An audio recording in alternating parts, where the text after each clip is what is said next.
তুমি কি জানো আজ সারা দিনে তুমি কত সময় নষ্ট করেছো এমন মানুষদের নিয়ে ভেবে যাদের জীবনে তোমার কোনো ভূমিকা নেই? কে কাকে কি বলল, কে ভালো কে খারাপ, কে কাকে হারালো, কার সাথে কার ঝগড়া। কিন্তু একবারও কি থেমে নিজেকে জিজ্ঞেস করেছো আমি আজ নিজের জন্য কি করলাম? অদ্ভুত না?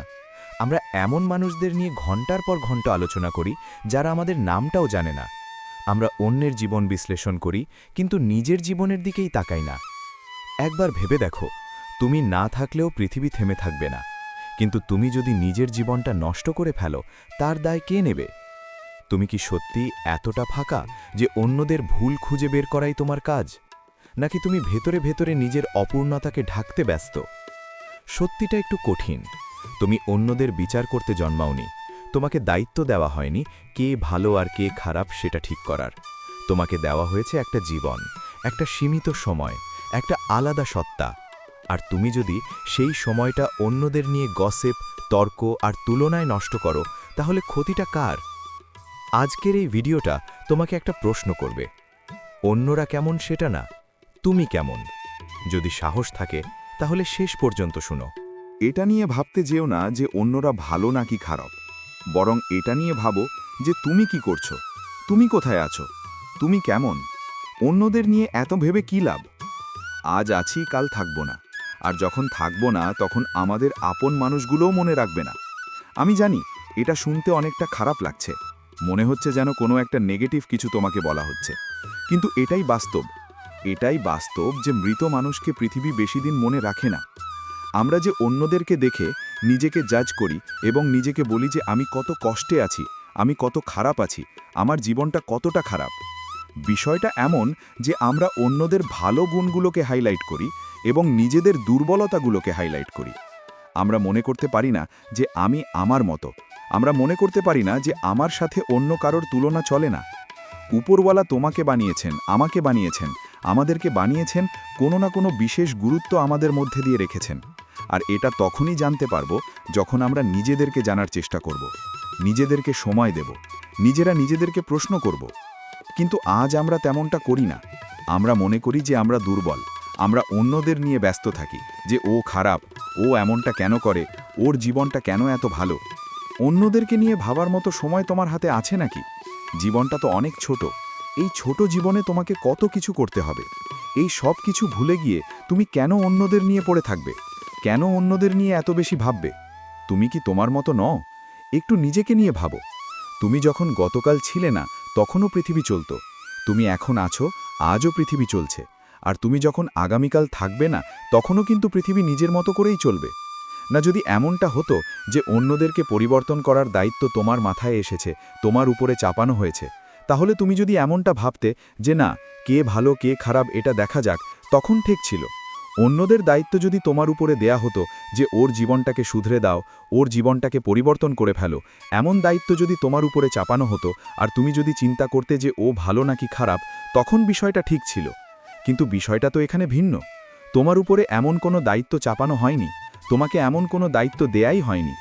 কোনো এক মহান ব্যক্তি একটি গল্প শুনিয়েছিলেন যে একজন ব্যক্তি প্রত্যেকদিন নিজের বাড়ির সামনে দিয়ে যাওয়া ওই গরুগুলোকে দেখত এবং সেগুলোকে গুনতে থাকত যে কতজন গরু সকালে তার বাড়ির সামনে দিয়ে পার হচ্ছে। ঠিক বিকালের টাইমেও ওই একই কাজই করত, কতজন গরু তার গ্রামে আবার ফিরে আসছে এবং যতজন গিয়েছিল ততজন ফিরে আসছে কিনা সেটাও সে বিকালে বসে বসে ওই একই জায়গায় বসে গুনত। তো মহান ব্যক্তিটি ওই ব্যক্তিকে জিজ্ঞাসা করে যে তোমার কটা গরু আছে? তখন ওই ব্যক্তি উত্তরে বলে যে আমার তো একটাও গরু নেই। তখন ওই ব্যক্তি বলে যে তাহলে কেন অন্যদের গরু তুমি সবসময় গুনতে থাকো? কতজন গিয়েছে, কতজন ফিরে আসছে এটা দেখার মধ্যে কি আছে? কেন তুমি এটা করো? এটা করে কি বা লাভ আছে? তুমি গিনতি করলেও কোনো যায় আসে না, তুমি গিনতি না করলেও কোনো যায় আসে না। কেউ তোমাকে এই দায়িত্ব দেয়নি। অন্যদের গরু কটা বাড়ি থেকে রওনা দিয়েছে, কটা ফিরছে, এটা নিয়ে তোমার এত কিসের মাথা ব্যথা? তোমার তো কোনো গরু নেই। এগুলো করে কেন তুমি সময়ের অপচয় করছো? তোমার জীবনের সময়গুলো কি তোমার ক্ষেত্রে মূল্যবান নয়? তোমার কাছে মূল্যবান নয়? কেন অন্যদের নিয়ে পড়ে আছো? আমরা তো এটাই করছি নাকি?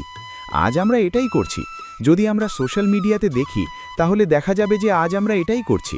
সোশ্যাল মিডিয়াতে কার সাথে কার লড়াই হচ্ছে, কার সাথে কার বিবাদ হচ্ছে, কে কতটা ভালো, কে ভালো যুক্তি দিয়েছে, কার সাথে কার কন্ট্রোভার্সি, এই সমস্ত বিষয় নিয়েই তো আজ আমরা ব্যস্ত। এবং কতজন মানুষ কতটা কমেন্ট করেছে, সেটা পজিটিভ নাকি নেগেটিভ, কে কার অ্যাগেনস্টে, কে কার বিপক্ষে, কে কার পক্ষে, এই সমস্ত কিছু নিয়েই তো আজ আমরা ব্যস্ত। আমরা তো ওই ব্যক্তির থেকে কোনো অংশেই কম নই, যে ব্যক্তি তার বাড়ির আঙিনায় বসে অন্যের গরু গুনত, যদিও সেই গুরুর সাথে বা গুরুর মালিকের সাথে তার কোনো লেনাদেনা নেই। বিষয়টা তো এমন, আজ সোশ্যাল মিডিয়ার এই জেনারেশনে আমরা কার ভক্ত, কার অন্ধভক্ত, এই সমস্ত নিয়েই পড়ে আছে। এটাতে আদেও কোনো লাভ আছে কি? তোমার জীবনের সময় কি তোমার কাছে মূল্যবান নয়? কেন অন্যদের নিয়ে তর্ক করো? কেন অন্যদের নিয়ে লড়াই করো?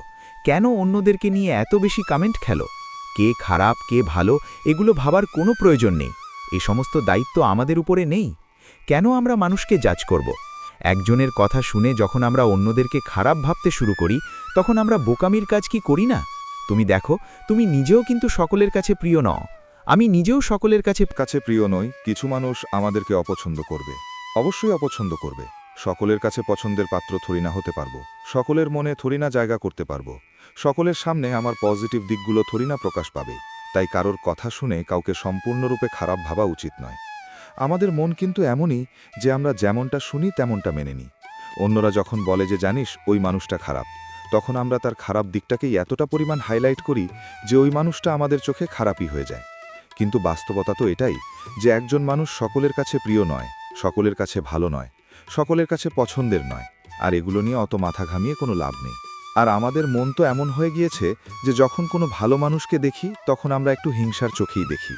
আমরা মনে করি যে আমার থেকেও ভালো কেউ হতে পারে, আমার থেকেও ভালো। আর যখন এগুলোকে ভেবে অ্যাকসেপ্ট করতে পারি না, তখন তার মধ্যে নেগেটিভ দিকগুলো খোঁজার চেষ্টা করি। দিন শেষে দেখা যায় বেশিরভাগ মানুষই আমাদের চোখে খারাপ হয়ে যায়। কিন্তু এত বেশি তুলনা করে আদেও কি কোনো লাভ আছে? নিজের আইডেন্টিটি ভুলে গিয়ে আদেও কি কোনো লাভ আছে? আমাদের মধ্যে একটি বাজে গুণও আছে। আমরা কোনো কিছুর আগামাথা না বুঝেই সেখানে কোনো একটা ওপিনিয়ন দিতে শুরু করি, সেখানে কোনো কিছু নিয়ে জাজ করে দিতে শুরু করি। এমন একটা গল্পও আছে। গ্রাম থেকে একজন মানুষ শহরে রওনা দিয়েছে। শহরে গিয়ে দেখে যে কিছু মানুষ দড়ি ধরে টানাটানি করছে। কিছু মানুষ দড়ির ওই সাইডে, আবার কিছু মানুষ দড়ির এই সাইডে। দুই দিক থেকে দুই দল মানুষ দড়ি নিয়ে টানাটানি করছে। তো ওই ব্যক্তি দৃশ্যটি দেখে কিছুক্ষণ চুপ ছিল, কিন্তু কিছু সময় চুপ থাকার পরে সেই ব্যক্তি আর নিজেকে ধরে রাখতে পারল না। তিনি বলে উঠলেন যে আমি মনে করতাম গ্রামের মানুষগুলো মূর্খ হয়, বুদ্ধিশুদ্ধি কম হয়, কিন্তু শহরের মানুষেরাও যে এমন আমি জানতাম না। আরে কেন এত ঘাম ঝরাচ্ছ? এতজন মানুষ দড়ি নিয়ে টানাটানি করছো, যখন ছিঁড়তেই পারছো না তখন কোনো একটা ধারালো অস্ত্র দিয়ে কেটে দিয়ে দেখো না। কোনো এক ধারালো অস্ত্র দিয়ে কেটে দিলেই তো মিটে যায়, দড়িটা দ্বিখণ্ডিত হয়ে যায়। আসলে বিষয়টা কি বলতো? ওখানে রশি টানাটানির খেলা চলছিল। অনেকে কোনো কিছু না বুঝেই নিজের ওপিনিয়ন দিতে শুরু করে, অনেকে কোনো কিছু না বুঝেই কোনো মানুষকে নিয়ে খারাপ ভালো বিচার করতে শুরু করে। এটার মধ্যে আদেও কি কোনো লাভ আছে? অন্যদেরকে নিয়ে এত ভেবে কি লাভ? একটু নিজেরা নিজেদের মতে করে থাকার চেষ্টা করি, একটু নিজেরা নিজেদেরকে গুরুত্ব দিতে শুরু করি, একটু নিজেরা নিজেদের মূল্যটা বোঝার চেষ্টা করি, একটু নিজের সাথে নিজেরা সময় কাটাতে শুরু করি। নিজেকে ইম্পর্ট্যান্ট ভাবাটা প্রয়োজন, নিজের প্রতি যত্নবান হওয়াটা প্রয়োজন। কারণ দিন শেষে তুমি জানো তোমার সব থেকে বড় বন্ধুকে তুমি নিজেই। অবশ্যই তুমি নিজে। কারণ তুমি যখন বিপদে পড়ো তখন সব থেকে প্রথম তুমি নিজেই উদ্ধার করার চেষ্টা করো। কিছু মানুষ সঙ্গে আসে ঠিকই, কিন্তু তারা পরবর্তী সময়ে। কিন্তু সর্বপ্রথম তুমি নিজেই তো নিজের জন্য লড়াই করো। তাহলে নিজেকে একটু যত্নে রাখার চেষ্টা করো না? নিজে একটু নিজের বিষয় নিয়ে মাথা ঘামাও না? কেন অন্যদের নিয়ে ভাবতে যাচ্ছ? কেন সকলকে গুরুত্ব দিতে যাচ্ছ? আজ কি হচ্ছে জানো? আসলে এক একজনের মতাদর্শ তো এক এক রকম। তো যখন একের সাথে অপরের মত মিলছে না, তখনই তর্ক বিতর্ক শুরু হচ্ছে, তখনই দ্বন্দ্ব শুরু হচ্ছে। আর কিছু মানুষ চাইছে যে আমরা দ্বন্দ্ব করি। তুমি নেতাদেরকেই দেখো না, তারা চায় যে আমরা সব সময় মারামারি করি, কোনো একটা এমন কিছু বিষয় নিয়ে ব্যস্ত থাকি যেগুলো আমাদের জন্য অতটা ইম্পর্ট্যান্ট নয়। যেগুলো গুরুত্বপূর্ণ সেগুলোর ওপরে তো কাজ করতে পারে না তারা। তারা এমন কিছু ইস্যু নিয়ে আমাদের মাথায় চাপিয়ে দেয়, আমাদের মাথায় লুকিয়ে দেয়, যেটা নিয়ে আদেও আমাদের কোনো ফায়দা নেই। আর আমরা সেটা নিয়েই লড়তে থাকি। আমরা মনে করি যে আমার চিন্তাভাবনা এমন, আমি এমনটা ভাবি, আর আমি যেটা ভাবি সেটাই ঠিক। অন্য একজন অন্য একরকম মনে করে। সে মনে করে যে আমি যেটা ভাবি সেটাই ঠিক, আমার চিন্তাভাবনা এমন। এই মতাদর্শের কারণে, এই চিন্তাভাবনায় ভিন্ন চিন্তা মাথায় ঢুকিয়ে দেওয়ার কারণে যখন আমরা এগুলো নিয়ে অতিরিক্ত প্রায়োরিটি দিতে শুরু করি, তখনই দ্বন্দ্ব তৈরি হয়। তখনই আমরা একে অপরের সাথে বিবাদে পড়ে যাই। আর দিন শেষে একটা সময় পরে আমাদের নিজেদেরও এটা রিয়ালাইজ হয় যে আল্টিমেট এটা করে কোনো লাভ নেই। আমরা যখন নিজেরা অন্যদের সাথে দ্বন্দ্ব করি, তখন আমরা নিজেরাই বিপদে পড়ি, নিজেরাই ক্ষতিগ্রস্ত হই। আর পাশ থেকে কিছু মানুষ দাঁড়িয়ে মজা পায়। এ পৃথিবীতে মানুষ সবথেকে বেশি মজা পায় অন্যের দ্বন্দ্ব দেখে। সেই জন্যই তো সোশ্যাল মিডিয়াতে যখন কোনো বিষয় নিয়ে দ্বন্দ্ব পড়ে যায়, দ্বন্দ্ব লেগে যায়, যখন দুইজন ব্যক্তি নিজেদের মতাদর্শ জাহির করে এবং সেই সমস্ত বিষয় নিয়ে ডিবেট তৈরি করে, যখন কন্ট্রোভার্সি তৈরি হয়, তখন আমরা সেটা নিয়ে মজা পাই। কিন্তু আল্টিমেট দিন শেষে এটাই বাস্তব যে আমরা আমাদের সময়ের অপচয় করে যাই। সেই সকল ব্যক্তিদের সাথে আমাদের কোনো লেনাদেনা নেই, যাদেরকে আজ আমরা নিজেদের আইডল বানিয়ে রেখেছি। তারা মানুষের ক্ষতিই চায়। তুমি ভেবে দেখো, তোমার সুপারস্টার কিভাবে এমন কিছু জিনিসের অড বানায় যেগুলো তোমার জন্য ক্ষতিকর। তুমি ভেবে দেখো, তোমার হিরো কিভাবে এমন কোনো জিনিসের অড বানায় যেগুলো মানুষের ক্ষতিই করে। তাহলে আল্টিমেট তারাও নিজেদেরকে নিয়ে ভাবে, তাহলে তুমি কেন নয়? তারা নিজেদের স্বার্থসিদ্ধির জন্য অন্যদের ক্ষতি চাইতে কোনো দ্বিধাবোধ করছে না। আর তুমি তো তাকে নিজের আইডল মানো। তাহলে কেন তুমি নিজেকে গুরুত্বপূর্ণ ভাবো না? কেন তুমি নিজেকে নিয়ে ব্যস্ত থাকো না? নিজের ওপরে কাজ করো না? নিজেকে সময় দিতে চাও না? কেন তুমি অন্যদেরকে নিয়ে এত বেশি ব্যস্ত থাকার চেষ্টা করো? কিছু সময় নিজেকে দিয়ে দেখোই না? কিছু সময় নিজের সাথে কাটিয়ে দেখোই না? নিজেকে মূল্যবান ভেবে দেখোই না? এর মধ্যেও একটা অন্যরকম শান্তি আছে। দিন শেষে নিজের প্রতি নিজে যত্নবান হওয়াটা গুরুত্বপূর্ণ। তোমার জীবন, তোমার কাছের মানুষ, তোমার সময়, তোমার সিচুয়েশন, এই সব কিছু তোমাকে বুঝিয়ে দিয়েছে। আর তুমি যদি বুঝেও না বোঝার ভান করো, তাহলে তুমি কি নিজের ক্ষতি নিজে চাইছো না? একবার ভেবে দেখো, কোনো একটা উপন্যাস, কোনো একটা গ্রন্থ, সেটা যা কিছু হতে পারে, সেটা মনে করো যে ওই 1000-1200 পেজের। এখন সেই উপন্যাসের কোনো একটি মাঝখান থেকে পাতা তুমি দেখলে, কোনোভাবে তোমার কাছে আসলো, তুমি সেই পাতাটিকে পড়ে সেই উপন্যাস কেমন সেটাকে তুমি বিচার করতে পারবে?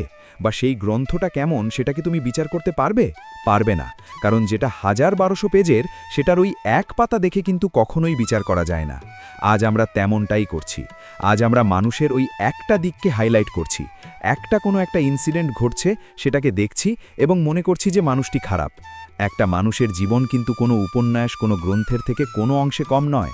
আমরা কোনো মানুষের কোনো একটা ঘটনা, কোনো একটা দৃশ্য, কোনো একটা সিচুয়েশন, কোনো একটা কিছুকে দেখে আমরা এটা বিচার করতে পারি না যে মানুষটি ভালো নাকি খারাপ। ভালো খারাপ প্রত্যেকটা মানুষের জীবনেরই অংশ। ভালো খারাপ নিয়েই তো একজন মানুষ। কিন্তু কোনো একটা ইনসিডেন্ট, কোনো একটা ঘটনা, কোনো একটা বিষয়ের উপরে ভিত্তি করে একজন মানুষকে সম্পূর্ণরূপে জাজ করতে পারি না। আমরা পারি না। আর আজ আমরা তেমনটাই করছি। একজন মানুষের সামান্য দিক দেখে আমরা বিচার করে ফেলছি। আমরা ভেবে ফেলছি যে মানুষটি খারাপ। আর বিষয়টা তখনই অদ্ভুত লাগছে যে যখন আমরা সেই মানুষটার বিষয় জানিই না, অথচ অন্য একজন আমাদেরকে বলে দিয়েছে যে ওই মানুষটা খারাপ। আমরা ওটা দেখেই মানুষটাকে সম্পূর্ণরূপে খারাপ ভাবতে শুরু করি। আমরা নিজেরাও খুবই গুরুত্বপূর্ণ, নিজেদের কাছে গুরুত্বপূর্ণ। তাই পরবর্তী সময় থেকে আমাদের চেষ্টা করা উচিত যে কারোর বিষয়ে কোনো কিছু শুনে, অন্য কোনো মানুষের কাছ থেকে কিছু শুনে সেটা সম্পূর্ণরূপে বিশ্বাস না করার। কারণ একটু আগে যেটা বললাম সেটা ঘটে, সেটা ঘটেছে, সেটা হয়ে থাকে।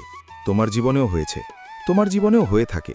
তুমি নিজেও রিলেট করতে পারবে বিষয়টাকে। তাই সবথেকে ভালো হয় যে এটা নিয়ে আমরা চিন্তা না করি যে অন্যরা ভালো নাকি খারাপ। আমরা একটু এটা নিয়ে ভাবি যে আমি কে, আমি কি, আমি কেমন, কিভাবে আমি নিজেই নিজেকে ভালো রাখতে পারবো অন্যদের ক্ষতি না করে, কিভাবে নিজেই নিজের প্রতি দায়িত্ববান হওয়া যায়।